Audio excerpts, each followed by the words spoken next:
Mesdames, Mesdemoiselles, Messieurs, bonjour. Nous recevons pour vous ce matin, dans les studios de Bénin Info, une personnalité culturelle à une dimension internationale. Cet homme se bat depuis de nombreuses années pour faire connaître la culture béninoise au monde entier. Cette figure légendaire est de passage aux États-Unis et nous a accordé son interview. Suivons un peu. Monsieur Talla Koukou, bonjour. Bonjour. Vous êtes de passage aux États-Unis, c'est un plaisir de vous rencontrer. Cette occasion ne sort pas tous les jours. Pouvez-vous nous dire pourquoi êtes-vous ici? Écoutez, d'abord je vais vous dire que c'est un très grand plaisir pour moi, parce que le hasard fait si bien les choses que nous nous sommes rencontrés à un endroit improbable, juste à côté de chez moi, puisque ma compagne vit à Washington avec ma dernière fille, et j'ai pris les mauvaises habitudes des Français qui veulent absolument retrouver la France quand ils sont à l'étranger. Donc, en prenant mon petit café français, nous nous sommes rencontrés et je dois dire que j'ai été agréablement surpris parce que le Béninois à l'extérieur n'aime pas se dévoiler. Et en fait, nous nous sommes découverts très rapidement et nous avons sympathisé. Et de fil en aiguille, voilà, je suis très heureux d'être là ce matin et de voir que les Béninois qui sont à l'extérieur cherchent à faire connaître le Bénin, et je m'inscris dans cette dynamique, je suis dans ce schéma, et c'est pour ça que je suis très heureux d'être avec vous. Merci Monsieur Talla Koukou. C'est aussi un plaisir pour Bénin Info de nous recevoir dans ces studios. Nous savons depuis longtemps que vous êtes une personne très timide, malgré que vous avez une image très publique. Mais dites-nous, comment est-ce que vous êtes arrivé à la culture? Bon, vous savez, arriver à la culture, c'est un long parcours, mais ce n'est pas un choix délibéré. La culture est certainement venue à moi de façon tout à fait naturelle.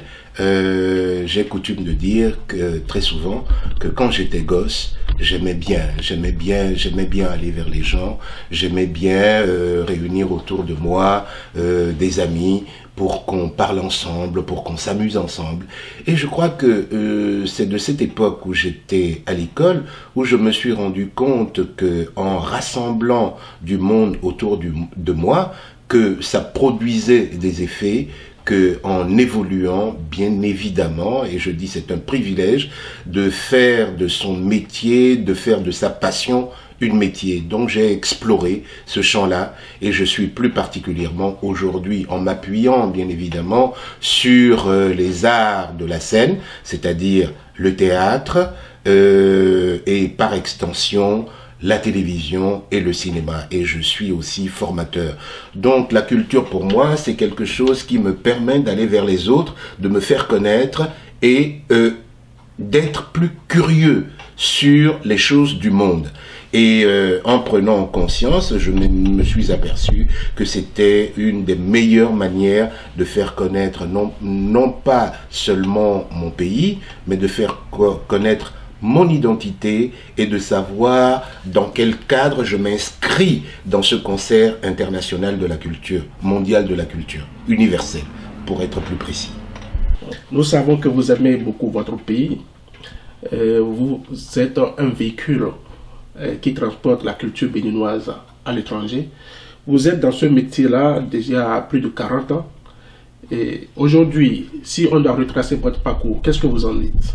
Oh là là, si on doit retracer mon parcours, je dirais tout simplement, et comme je l'ai dit tout à l'heure, c'est un privilège rare de faire de sa passion l'élément déclencheur d'une prise de conscience, non seulement individuelle, mais aussi d'entraîner un plus grand nombre dans cette prise de conscience. La prise de conscience, c'est quoi? C'est de savoir d'abord d'où on vient, ce qu'on fait et comment on se projette à l'extérieur. Et je crois que c'est ce qui m'habite depuis, et c'est ce qui m'a amené très tôt. Et ce n'est pas moi qui ai pris la décision. Je crois que j'ai eu l'esprit d'être à l'extérieur pour faire connaître d'où je viens, en partant de mon père. À l'âge de 5 ans, il m'a déjà catapulté au Sénégal, alors que j'étais dahoméen, Et de cette époque-là, j'ai gardé cette envie de tout le temps partir, mais aussi de tout le temps revenir. Savoir d'où on vient, ce qu'on fait et comment on se projette dans l'avenir. Moi, la projection individuelle que j'ai de l'avenir, c'est tout simplement de revenir chez moi, de revenir au Dahomey. Parce que mon point d'appui, bien évidemment, c'est le Bénin. Si j'insiste pour dire le Dahomey, ce distinguo que je fais, c'est parce que je sens qu'il y a une évolution pour le moment qui ne me permet pas de me reconnaître entièrement en tant que Béninois. J'ai toujours l'esprit dahoméen. Et pourtant, quand on réfléchit bien, les idéologues ou les intellectuels vous diront, mais le Béninois d'aujourd'hui n'est que le dahoméen d'hier. Bien évidemment, et comme on le dit communément dans nos traditions, c'est au bout de l'ancienne corde qu'on tisse la nouvelle. Mais je ne suis pas en contradiction avec moi-même, parce qu'il y a un certain nombre de valeurs que je ne retrouve pas dans la mentalité des Béninois aujourd'hui, ce qui fait que je suis plus ancré avec mon âge à me reconnaître dahoméen plutôt que béninois. Mais il n'empêche que j'ai toujours cette envie de faire connaître mon pays. Dans la Koukoui, au cours de votre parcours, de votre cheminement, vous avez eu des collaborateurs, de grands collaborateurs en la personne du professeur Akando Sévérin, de regretter mémoire. Vous avez aussi de très bonnes relations avec M. Akala, mais surtout particulièrement le professeur Akando Sévérin qui fut mon professeur de cinématographie. Quel est le souvenir que vous avez gardé de lui?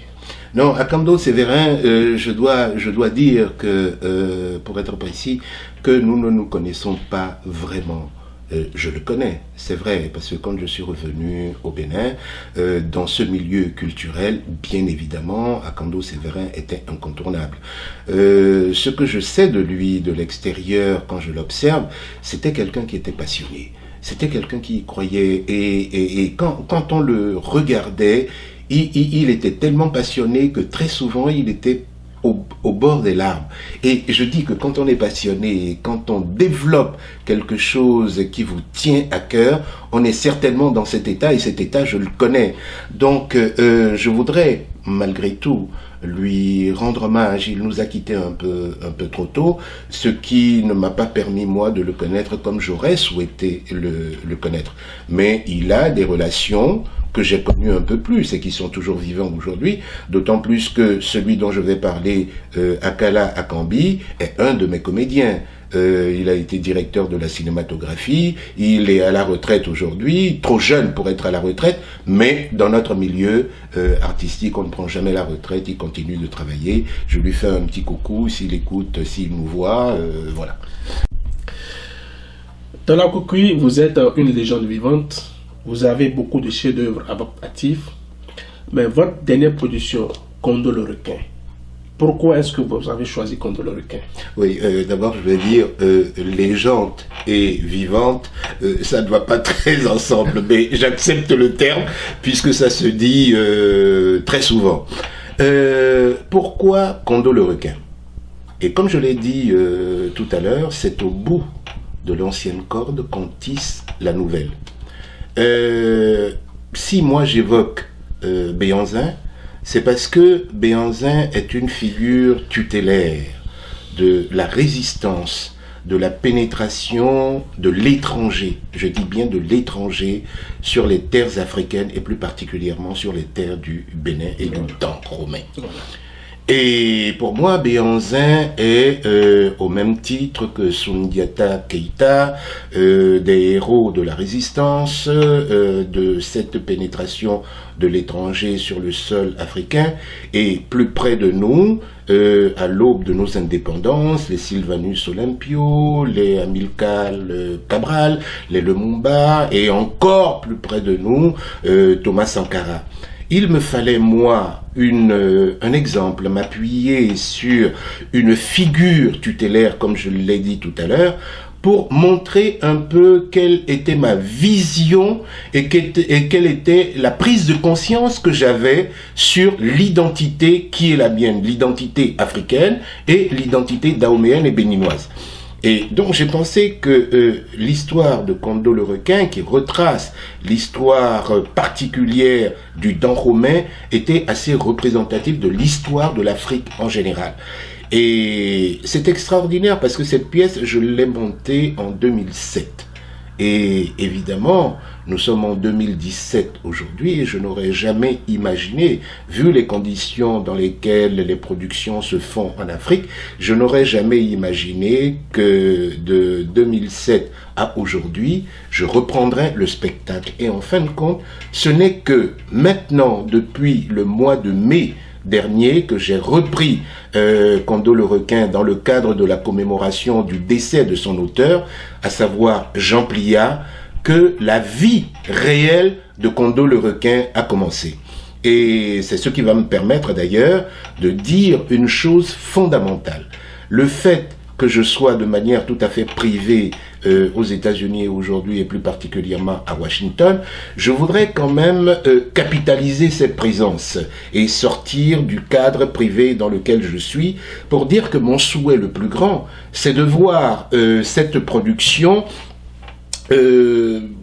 reproduite, représentée dans les universités américaines pour vraiment parler de l'histoire africaine, de cette identité dont parle Césaire quand il dit la chose suivante: nous allions fonder un pays tous entre soi, pas seulement le cadastre de cette île, ouvert sur toutes les îles, à tous les nègres du monde entier, mais sont venus les procurateurs, divisant la maison, portant la main sur notre mère, aux yeux du monde la défigurant, trivial, pantin, piteux.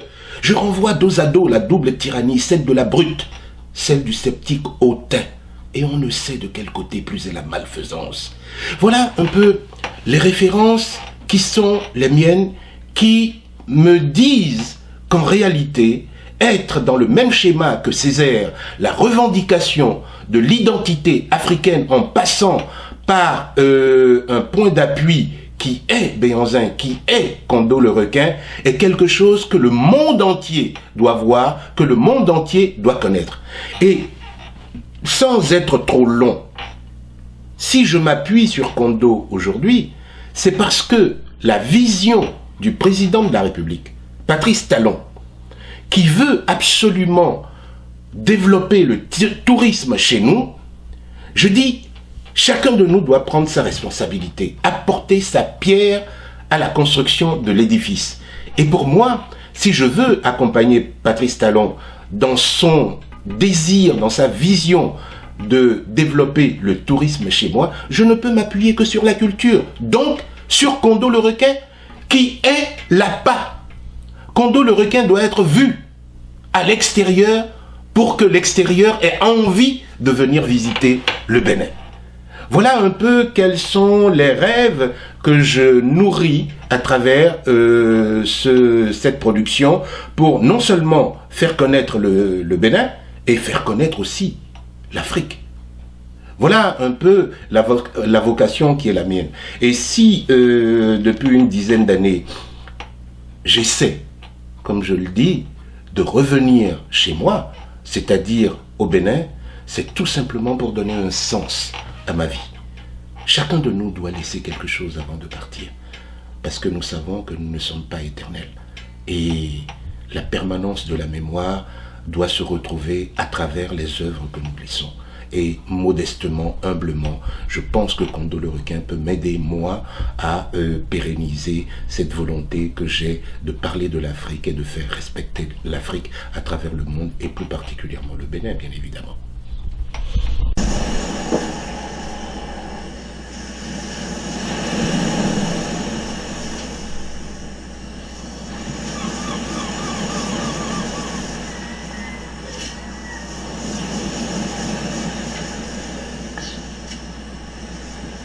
Eh bien, Véro, as-tu vu ces crânes humains pourrissant au-dessus des murs?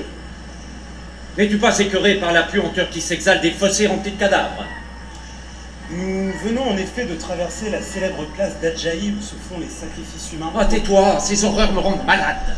Nous y mettrons fin. Pourquoi te laisser troubler à ce point? Dans leur tradition, les Noirs accordent une valeur imminente au sang et... Ton attitude m'étonne, Véro. Tu sembles estimer ces gens alors que nous sommes en danger. Les Dahoméens sont courtois et notre vie n'est nullement menacée. J'essaie de les comprendre. Soit.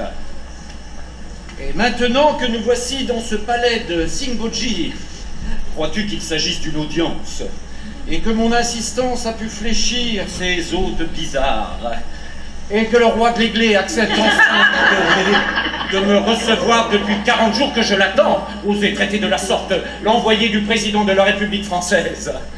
Quelle plaisanterie que la célèbre hospitalité du roi d'Abomey. Une autre chose m'inquiète plutôt. On dit Sa Majesté gravement malade et l'issue fatale peut survenir avant peu. Est-ce la cause de l'hostilité de ces nègres? Ne m'accuseront-ils pas d'avoir provoqué par des maléfices la maladie de leur vieux roi décrépit? D'ordinaire si bruyants, tu vois comme ils se taisent et me toisent. Ils ont besoin d'être civilisés. Parle bas et dissimule ton ressentiment. J'ai appris que tes cadeaux ont déçu le roi Glélé. Les princes disent que tu t'es moqué de lui en lui apportant des chaussettes de laine, des parapluies, un bonnet d'Astrakhan, une boîte à musique, un casque de dragon et quelques bouteilles de liqueur. Mais pour qui se prennent-ils? Ils te considèrent comme un quémandeur, d'où leur attitude méprisante. Je ne traiterai pas d'égal à égal avec des barbares avides de sang. J'exposerai fermement les buts de ma mission. Après, je ne resterai pas un jour de plus dans Abomey. Attention, le roi vient. Lève-toi donc. Et ce n'est pas le roi Glélé. Et c'est tout comme. Voici Kondo, l'héritier présomptif, le Vidao. Ah.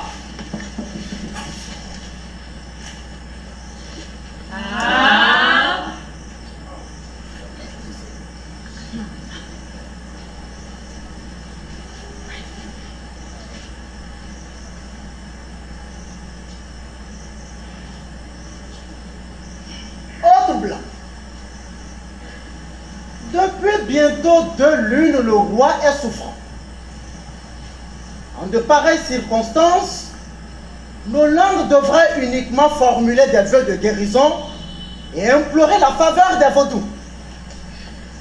Cependant, le Vidaro lui-même accepte de vous écouter.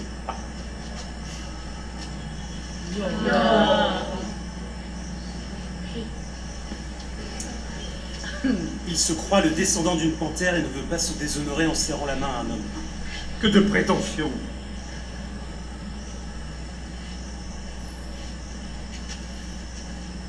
Monsieur le prince héritier, vous savez que la France protège Tofa, roi de Porto Novo.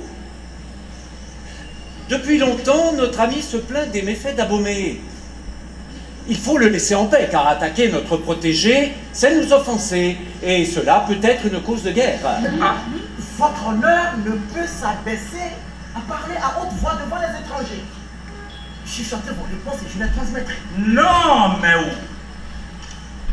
Ma volonté ne diffère point de celle de mon glorieux père. Et ma propre voix l'exprimera. Étranger blanc.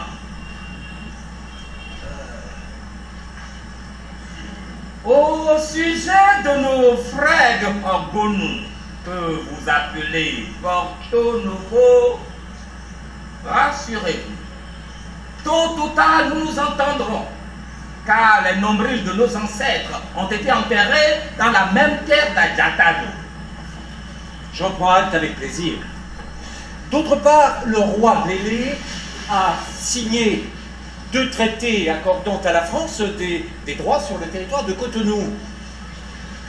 J'en veux une confirmation, car vos représentants à Ouida les contestent. Des bandes de Dahoméens ont attaqué de paisibles populations placées sous notre protectorat. Nous avons vu ici même égorger sauvagement les prisonniers. Le dernier but de ma mission est d'obtenir, au nom des droits de l'homme, que vous cessiez les sacrifices humains que condamnent toutes les nations civilisées. Vous manifestez une prétention inimaginable, en considérant tout homme comme propriété de la France. N'était-ce la maladie de mon vénérable père et ses recommandations expresses de vous ménager? Je vous renverrai tout de suite à Romain. Je suis trop bon de discuter avec quelqu'un qui insulte mes ancêtres et critique les sacrifices qu'on leur offre. Vous, Bayonne, vous avez trompé mon père par 2 fois. peut vous penser que descendant de Bouébadia puisse violer la loi qui cimente le sang romain et céder en pouce de son territoire?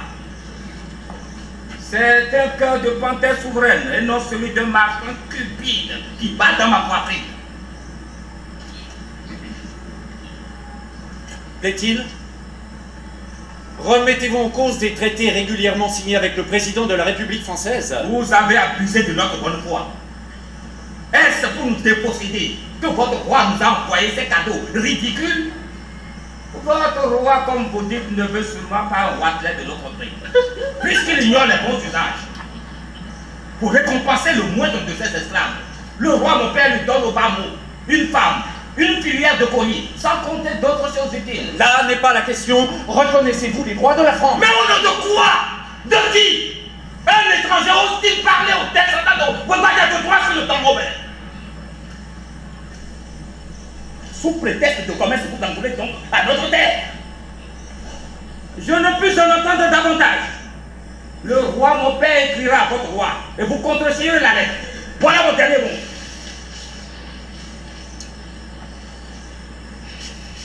Il vaut mieux nous retirer. Tout s'arrangera plus tard. Le prince héritier est affecté par la maladie de son père. Dis-moi plutôt qu'il est ivre.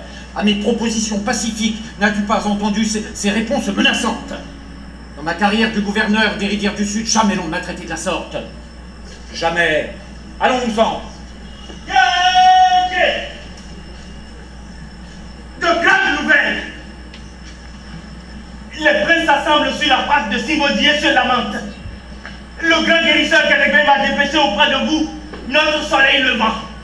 Le roi vous demande d'urgence.